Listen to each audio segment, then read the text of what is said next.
Thank you, Caitlin. McLean County's Finance Committee voted 4-2 tonight to recommend the maximum tax rates on Illinois' new cash crop, cannabis. But even if your community said no to recreational pot shops, you can still expect to see tangible benefits as state tax coffers start to fill. The month of January saw just under $40 million in sales of recreational marijuana, and the tax rate can be as high as 35%. Tyler, that kind of revenue could certainly help a lot of communities. Right, Caitlin. We know that Morton said no to recreational pot. Canton said yes, but really everyone can access state marijuana tax dollars. Here's where they'll go. 35% to the general fund. That's where politics gets involved. Each lawmaker has a say. The rest, fixed expenses. 25% to restore, reinvest, and renew, R3. That's a favorite of one of our local reps. We'll talk with her in a moment. They deal with violence prevention, reentry, and health services. 20% of this tax revenue goes toward substance abuse and mental health care only. That's a favorite of one of our local sheriffs. We'll talk with him as well. Our state's overdue bill backlog gets now 10% in dedicated revenue funding every year. 8% goes to law enforcement and 2% to public safety and education campaigns. Peoria's sheriff can't wait to access at least 2 of these buckets or pots, whereas one of the law's architects is passionate about R3. As a people, I really believe we've lost the ability to dream. State Representative Jahan Gordon Booth dreams of the good things marijuana money can do. Always think community-based organizations, not-for-profits, schools, they're going to have some good plans, right? Like, it's probably going to have to be a bit more than I have an idea in my head, and we want you to fund it. What's your name? But for law enforcement, there's no dreaming. Severe mental illness is staring them in the face every day.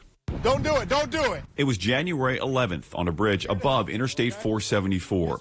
A young man was ready to jump. 2 deputies worked together, relying on instinct and training to end it safely.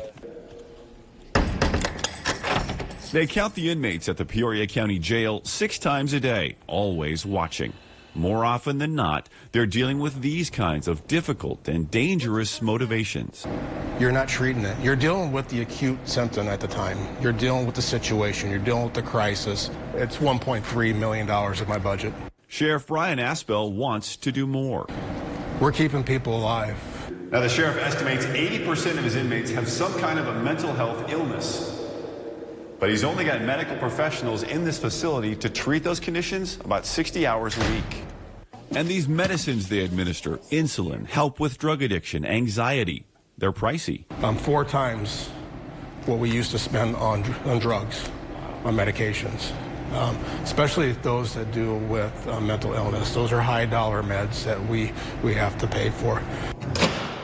The pink cards indicate an upcoming sentence, pretrial hearings for the blue. 10 years ago, there were 500 inmate cards like these. On this day, it's down to 287, saving $80 per day per inmate who's not here. Sheriff Aspel sees recreational marijuana tax money funding ways to break the cycle of arrest and rearrest, a problem for 70% of his inmates. Anything's going to help. Anything's going to help, but I think it's too soon to judge how this money's going to be managed. Right now, it's a shiny new toy. So the revenues, I believe, are a little bit inflated. Representative Gordon Booth helped build that shiny new toy, crafting the cannabis law. You'll see communities like Peoria getting a significant chunk of those resources to be able to invest back in mental health, back in housing. She sees an ongoing revenue stream in 3 to 5 years, possibly generating $125 million a year just for her R3 initiative, centered on human capital, righting the wrongs of the war on drugs. We certainly will see resources going into communities as early as this year. Your United Ways, your urban leagues, your Boys and Girls Clubs.